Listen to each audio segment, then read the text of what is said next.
Today we're going to discuss the most updated Pokemon tier list for 2022. Let's get started. Yo guys, how's everyone doing? This is your guy Assassin Dave. Welcome back to Team 4 and Famous Family again. We have not done a tier list in a while, so today is an updated tier list for all of you guys for each position. Now in Pokemon Unite, I summarized all the positions into 3 simple positions that everyone can relate. Number 1, center position, and then we got silent attackers, and then we have supporters / defenders. Now separating the roles this way make the tier list a lot easier to see and to understand. Obviously, most of us play Pokemon Unite by roles, positions, and Pokemons you're comfortable with. So without further ado guys, let's get into our first role tier list of the day, the center position Pokemon tier list. Center position can be said to be one of the most important roles in the game because how vital it is for center position Pokemons to rotate. And ladies and gentlemen, for those who did not know, center position is the position that can reach level 9 the easiest, or at least supposedly the easiest, because when you play solo queue there's so much unknown. Now we all know frequently we're going to have community jungle, meaning a lot of your teammates are probably gonna take a little tab, a love tab on your jungle and take 1 or 2 buff away from you, and if that happens, you probably are not gonna get level 9 pretty easily. Nonetheless, center position still remains one of the most important positions to rotate the silence to control which side of the map do you want to pressure more. Do you want to get a Rotom or do you want to get Dreadnought? And eventually, how do you want to play this game? And that ties up to a very important point, which is evaluation criteria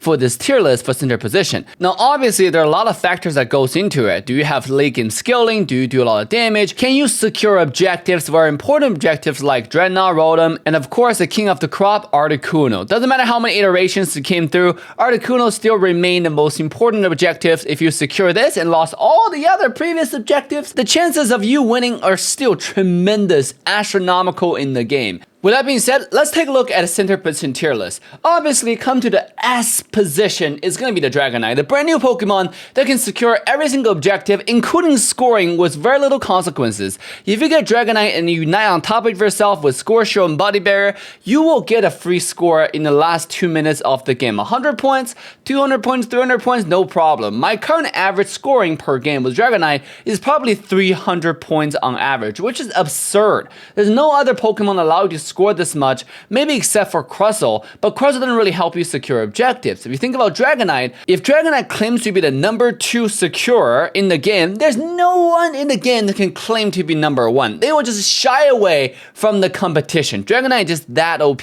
on securing with Hyper Beam. Get 3 charges on your Dragon Dance and you walk around, use that full heal and then just use Hyper Beam. As long as you land the objective around like 1/4 or 1/5 of the health, you will get the objective. Let alone how hard it is to kill Dragonite with all that mobility, all that damage, all that qual control through the passive. This passive is the most unique passive in the game with 3 different type of attack mode, enhanced attack, or people like to call it boosted attack, right? You get a stun, you get an extra damage, you get bunch of other stuff that you can utilize with Dragonite. That's why Dragonite is obviously undebatable tier S in the current game as the jungler. Coming to the A tier, you will see Cinderace, you will see Greninja, Zeraora, Gengar, all these kind of Pokemons. You will even see Serena, which is one of the most strongest Pokemon in the game. You're like, Dave, why is Serena tier A? I mean, I understand some other Pokemons, but what about Serena?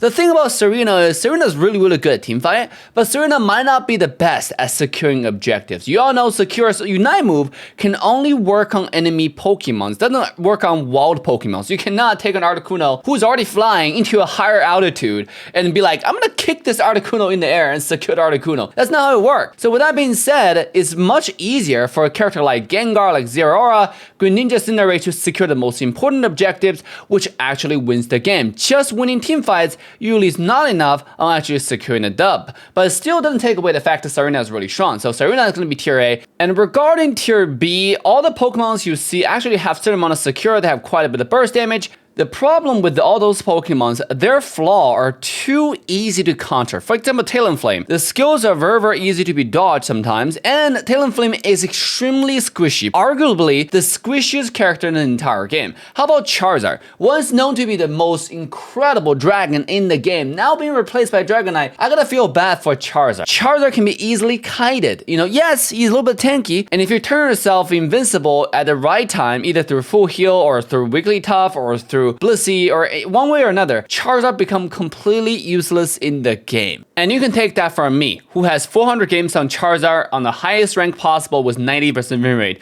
This character is fun to play, but right now in the current meta with Serena, with Dragonite, it's just second tier. So that's why Charizard is a B tier. Now talking about C tier, a lot of you guys were like, Dave, I thought you liked Decidueye and Gardevoir. Why are you putting them on C tier? Because I have to be honest with you guys. I have to keep it above 1,000 with all of you guys, okay? You guys are my homies. So I gotta tell you the truth. The thing about Decidueye and Gardevoir is all those speedsters, the all-rounders, can now easily run through your entire team, come to the backline, and just straight up murder you. Because Decidueye and Gardevoir have no built-in inherent defense mechanism. They don't have gap closer or displacement skills for them to get away. So if you come close to them, yeah, you can kill them pretty easily. And on top of that, Decidueye and Gardevoir cannot really score any points unless they guard Articuno or the entire team's winning, but relying on your random teammates in ranking up is just you. Moving on to the silent attackers. Obviously, we're still gonna have tier S for Dragonite. That's just the way it is. Everybody agrees to it. 100% consensus among the Pokemon Unite community. What can I say? Doesn't matter which position this Pokemon goes to, he brings the path of destruction with him. Dragonite is just way too OP right now, and hopefully we're gonna have more OP characters that come out, so we don't play the same character in every single game. Circling back to the tier list. First, let's talk about the criteria for the evaluation. I think for the silent attacker, there are two main roles you're serving. Number one is how strong you are in a team fight. Like, are you gonna bring an impact in a team fight? Look at Serena, Lucario, right? Those characters in the early game, once Lucario reached level 7, Serena reached level 6, they will bring a path of chaos into the enemy side. Like, literally, they will not know what to do against a really decent Lucario or Serena player. And if you look at Pikachu, Sylveon, Gardevoir, all those type of mage type characters, they're really good at defending score zones. They're really good at poking enemy teams. All in all of the attackers bring a similar value to the table, except for Dragonite. Like I said, the reason why he's tier S is not only does Dragonite provide all of those we just talked about, Dragonite can also secure objectives and score points, whereas Pikachu, Gardevoir, Ninetale don't really have that luxury. They really have to wait for the team to go in before they go in and score some points. With that being said, our tier A goes to Serena, Lucario, Zeraora, because how OP they are on killing Pikachu, Gardevoir, Ninetale, and Venusaur.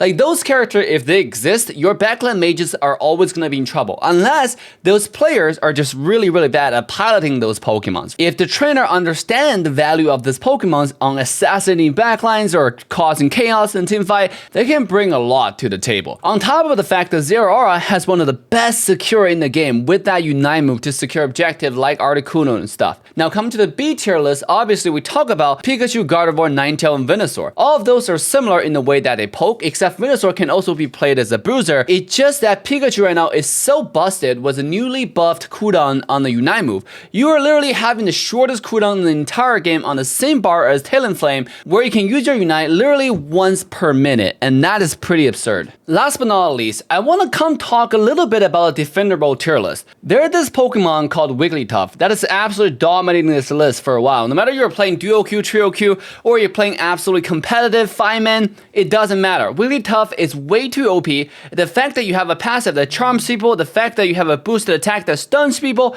and you have a sing that reduces enemy special attack defense, and also put them to sleep so you can set them up for another one-shot murder, a Unite move that unlocks at level 8 and give your entire team a humongous shield and basically purify the entire team away from any qual control effects. I mean, I don't know how to describe this Pokemon. This Pokemon is an essential piece for every single strategy that possibly exists in Pokemon Unite right now. But the thing about Wigglytuff is, it doesn't really win you a game, especially when you play solo queue. Because we all know by now, at this point, if you're playing solo queue, it's not the Pokemon you play, it's really the position you play that determines whether you can carry the game, right? If you play Wigglytuff Defender on the bottom side, it's really hard for you to carry the game. Except for Blastoise, with a Unite move that can do insane amount of damage and knock everybody up, which have the potential to secure Articuno, where look at Wigglytuff, the Unite move doesn't really do anything, it's more of a team fight kind of Unite move. So if all your teams are kind of dumb, then it's really hard for Wigglytuff to do anything. And Wigglytuff is supposedly the king of the crop when we talk about defender roles.